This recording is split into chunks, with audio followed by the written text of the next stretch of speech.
अस्सलाम वालेकुम दोस्तों, वेलकम टू पाकिस्तान अदबी फोरम। तारिक बिन ज़ियाद तारीख के आईने में ये ऑडियो बुक आपकी खिदमत में पेश की जा रही है।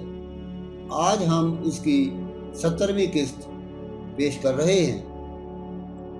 तो आइए सुनते हैं तारिक बिन ज़ियाद तारीख के आईने में एपिसोड 17। लीजना की बातों से मुतासर होकर मार्टिन फिर अपने कैद खाना में वापस पहुंची। एक नई ख्वाहिश, एक नया जज्बा और एक बिल्कुल नई उमंग के साथ। मार्टिन जब लीजना के साथ यहाँ से गई थी तो उसका रंग दूसरा था, और जब तन्हा वापस आई तो इसका रंग दूसरा था। पहले उसके चेहरे पर मायूसी और परेशानी थी, अब उसके रुख रोशन पर उम्मीद और सुकून का नूर बरस रहा था। वो फूल सा चेहरा जो कुमला चुका था, सिर्फ चंद घंटों में फिर तरोताज़ा फूल बन गया था। इस तगय्युर को रोक्सिन और यहूदा से भी पहले जॉर्ज ने महसूस किया। उसने तंज़ो तारीज़ के लहजा में चीख कर कहा, आखिर तुम भी फतह कर ली गई? मार्टिन ने तेवरी चढ़ाकर उसे देखा और कहा, क्या मतलब? वो बोला, मतलब तुम्हारे चेहरे से जाहिर है। ये रात जिसके शबस्तान इशरत में तुमने गुजारी है, उसी से पूछो। बहरहाल मैं अस्कफ़े आज़म को इसकी कामयाबी पर मुबारकबाद पेश करता हूँ। और फिर उसने यहूदा से मुखातब होकर कहा, बड़े मियाँ कहिए, अपनी साहिबजादी को मुलाहिजा फरमाया? अब आपके बंधन कट जाएंगे।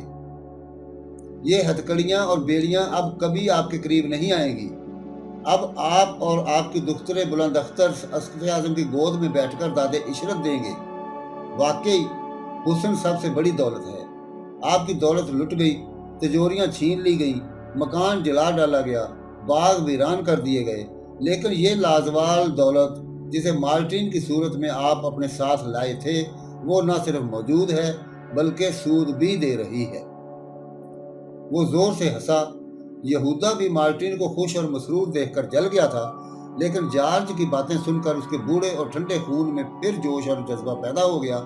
उसने अपनी बेटी से तो कुछ ना कहा, एक हथकड़ी पकड़कर उसे जॉर्ज के सर पर दे मारा। उसका सर खुल गया और खून बहने लगा। यहूदा ने कहा, अगर तेरा ख्याल सही है तो फिर मैं मार्टिन को आग करता हूँ। इतने में मार्टिन बिल्कुल पास आ चुकी थी। उसने बाप को धक्का देकर पीछे हटाया और अपने दामन से जॉर्ज का खून पूछा और उसे ले जाकर बिठा दिया। फिर कहने लगी, आपको क्या हो गया है बाबा? यहूदा ने दीवानों की तरह एक कहकहा लगाया और जवाब दिया, मुझे तो कुछ नहीं हुआ, तुझी को कुछ हो गया है, और जो कुछ हुआ वो अच्छा नहीं हुआ। मुझे उम्मीद नहीं थी कि तू अपने बाप की यूं नाक काटेगी और इसके कमजोर दिल पर ऐसा घूंसा लगाएगी। मार्टिन ने बड़ी मासूमियत के साथ कहा, लेकिन बाबा कुछ कहिए भी तो। यहूदा की आंखों में खून उतर आया। उसने अपनी बेटी को घूरते हुए कहा, क्या रात भर तू अस्कफ़े आज़म के शबस्तान इशरत में नहीं रही? क्या तूने अपनी सबसे कीमती चीज उसे नहीं बख्श दी? क्या अब तू बेआबरू और बेसवा नहीं है? मार्टिन का चेहरा बाप की आंखों से ज्यादा सुर्ख हो गया। उसने कड़क कर कहा, बस खामोश। यहूदा जरा के जरा खामोश रहा। फिर उसने बिखरे हुए लहजा में कहा, चोरी और सीना तोड़ी? मार्टिन बोली, आप मेरे बाप हैं। अगर किसी और ने ये अल्फाज कहे होते तो मैं उसका मुंह तोड़ देती। यहूदा ने जॉर्ज की तरफ इशारा करके नफरत के साथ कहा, तो जाओ इस नौजवान का मुंह तोड़ो। सबसे पहले ये बात इसी के मुंह से निकली थी। मार्टिन ने कहा, वो तो दीवाना है। यहूदा चीखा और उसने कहा, लेकिन तूने मुझे भी दीवाना बना दिया है। मार्टिन इससे ज्यादा चीखी और उसने कहा, लेकिन क्यों? क्या हुआ आखिर? कौन सा गजब हो गया? यहूदा ने कहा, तुझ में सवाल करने की हिम्मत है? वो बोली, हाँ है, और इसलिए कि मैं वो नहीं जो आप समझते हैं। यहूदा की जान में जान आई, लेकिन इसे यकीन नहीं आया। उसने कहा, कैसे मान लूं? मार्टिन बड़े गौर के साथ बोली, आपने मुझे पाला पोसा, आपसे ज्यादा मेरी तबीयत का शनासा कोई नहीं। अगर आप भी ये गुमान करते हैं तो मैं कोई सफाई देना नहीं चाहती। मैं जॉर्ज को माफ कर सकती हूँ, लेकिन आपको नहीं। ये कहकर उसने अपनी उंगली से चमकती हुई अंगुष्तरी उतारी और कहा, यह हीरे का टुकड़ा मेरी सदाकत का सबूत देगा اور میرے مرنے کے بعد آپ کو یقین آئے گا کہ میں جیسی یہاں سے گئی تھی ویسی واپس آئی ہوں۔ اگر میں یہاں سے جاتے وقت پاک دامن تھی تو اب بھی ہوں۔ قریب تھا کہ ہیرے کا نگ مارٹن منہ میں رکھ لے کہ روکسین، یہودا اور جارج تینوں نے لپک کر اسے دبوچ لیا۔ جارج نے بڑی مشکل سے انگوٹھی اس سے چھینی اور بہتے ہوئے خون کو پوچھتے ہوئے کہا، یہ نہ کرو مارٹن، مجھے یقین ہے تم پاک دامن ہو۔ وہ بولی، مجھے تمہارے یقین کی پرواہ نہیں۔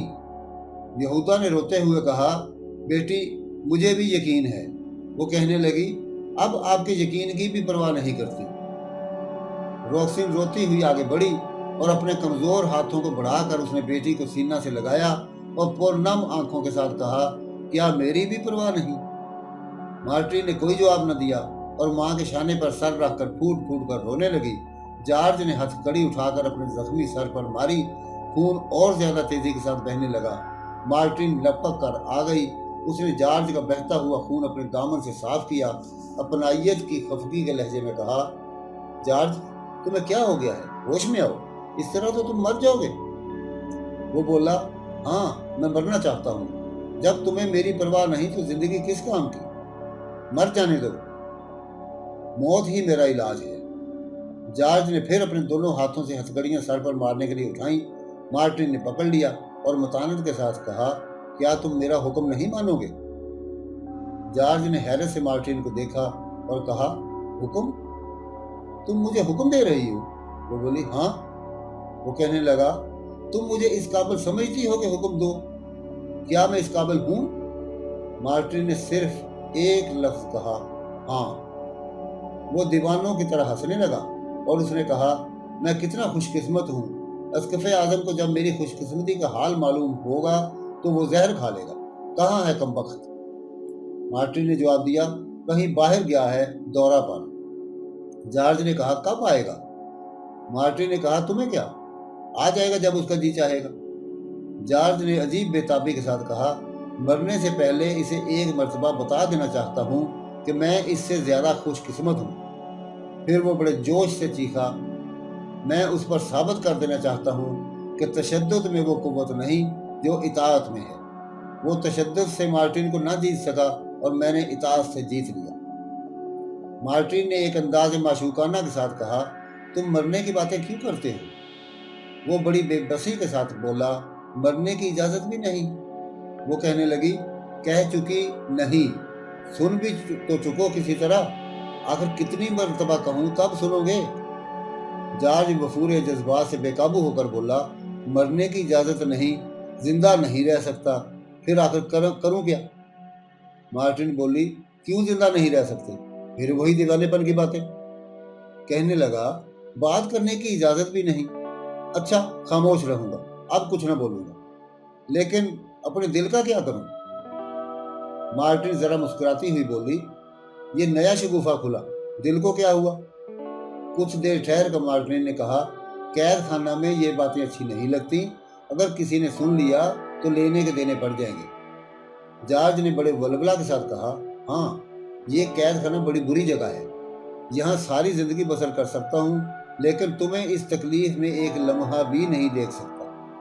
اس قید خانہ کو توڑ دوں گا، میرے زخمی سر میں ابھی اتنی طاقت ہے کہ ٹکر مار مار کر یہ مضبوط دیواریں گرا دے، لیکن مارٹن تم پھر بھی نہ بچ سکو گے، یہاں سے نکلتے ہی یہ لوگ تمہیں پکڑ لیں گے۔ مارٹن وہیں زمین پر بیٹھ گئی۔ اس نے ہاتھ پکڑ کر جارج کو بھی بٹھا لیا اور کہنے لگی، اس قید خانہ کو میں توڑ سکتی ہوں۔ وہ حیرت سے بولا، تم؟ نہیں، تم بہت کمزور اور نازک ہو، یہ کام میں کروں گا۔ اور پھر وہ اٹھنے لگا۔ مارٹن نے اسے روکا، پھر بٹھا لیا اور کہا، یہ قید خانہ قوت سے نہیں، حکمت سے ٹوٹے گا۔ وہ بولا، تو توڑ ڈالو نا، اور جس قدر جلد بھاگ سکتی ہو بھاگ جاؤ۔ وہ مسکرائی اور اس نے کہا، واہ، تم مجھے اب اتنا خرد غرض سمجھتے ہو؟ جارج نے بے تابی کے ساتھ کہا، پھر کیا ارادہ ہے؟ مارٹن کہنے لگی، اکیلی نہیں جاؤں گی، ہم سب جائیں گے، تم بھی میرے ساتھ ہوگے۔ قریب تھا کہ ان باتوں سے جارج کو شادی مرگ ہو جائے۔ وہ ٹکٹکی باندھے مارٹن کو دیکھ رہا تھا लेकिन उसकी जुबान खामोश थी। मार्टिन ने पूछा, मेरे साथ चलोगे? जॉर्ज बोला, अगर तुम ले चलोगी तो। मार्टिन ने कहा, लेकिन तुम्हें मालूम है हम कहाँ जाएंगे? जॉर्ज ने कहा, नहीं जानता और जानना भी नहीं चाहता। तुम जहां भी चलो मैं तुम्हारे साथ हूं। मार्टिन संभल कर बैठी। उसने कहा, लेकिन एक बात सुन लो।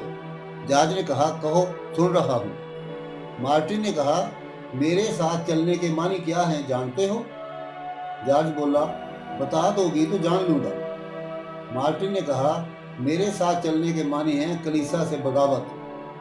जॉर्ज जोश के साथ बोला, मैं कलीसिया का सबसे बड़ा बागी हूँ।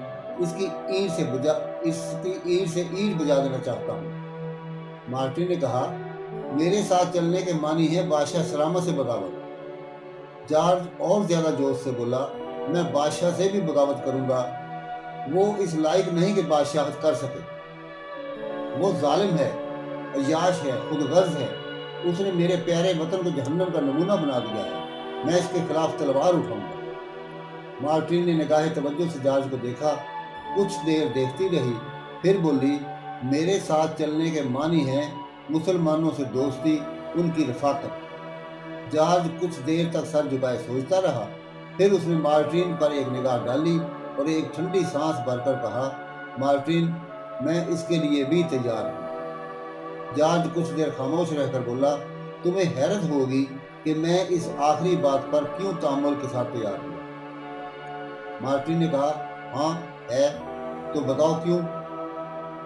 जॉर्ज कहने लगा, कलीसिया की गंदगी देखकर इसके खिलाफ बगावत करना सवाब समझता हूँ। बादशाह वक्त की सफाकियों और दरिंदगियों के खिलाफ तलवार उठाना भी मेरे नज़दीक सवाब ही है। लेकिन वतन मुकद्दस के खिलाफ जंग करना और वतन के दुश्मनों के साथ देना मेरे नज़दीक बहुत बड़ा गुनाह है। इसे खुदावंद यीशु कभी माफ नहीं कर सकता। मार्टिन ने सवाल किया, फिर तुम कैसे राजी होगा? जॉर्ज ने जवाब दिया, मुसलमानों के सिवा अगर तुम हमारे किसी और दुश्मन से साजबाज करती तो इस मोहब्बत के बावजूद जो मेरे दिल में तुम्हारी है, मैं साफ इनकार कर देता। लेकिन मुसलमानों का नाम सुनकर मुझे खामोश हो जाना पड़ा। मार्टिन बोली, पहले यही तो पूछती हूँ, आखिर क्यों?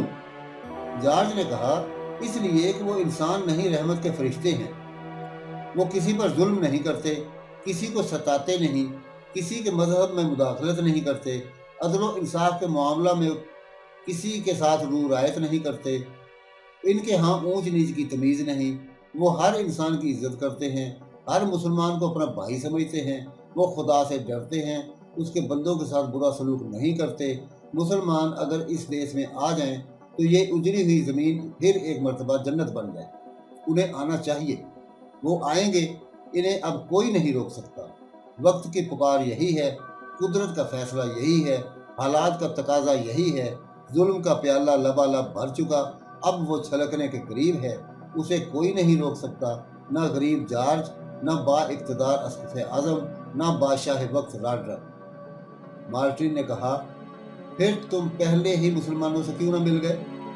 जॉर्ज ने कहा, पहले मेरी आंखें बंद थीं, अब खुली हैं। अगर यहाँ ना आना पड़ता और अस्क़फ़े आज़म का हदफ़े सितम ना बनता तो हरगिज़ मेरी राय न बदलती। मार्टिन ने कहा, तो तुम फिर तैयार हो? वो बोला, बिल्कुल, दिलो जान से। फिर मार्टिन ने अपनी और लीजना की सारी बातें दोहराई और कहा, अगर मैं चाहती तो तुम्हें दामे फ़रेब में असीर करके ले चलती, लेकिन ये मेरी सुरुश्त के खिलाफ है। मैं तुम्हें धोखा देना नहीं चाहती हूँ, साफ और सच कहती हूँ, यानी तुम पर तरस आने लगा है। इस मरहला पर अगर मेरा साथ दोगे तो मेरी रूह और जिस्म का मालिक तुम्हारे सिवा कोई नहीं बन सकता। जॉर्ज ने कहा, मैं दिलो जान से तुम्हारे साथ हूँ। आखिर तय हुआ कि लीजना के आर्जी इख्तियार से फ़ायदा उठाकर अस्क़फ़े आज़म के आने से पहले पहले इस देश से बाहर निकल जाना चाहिए।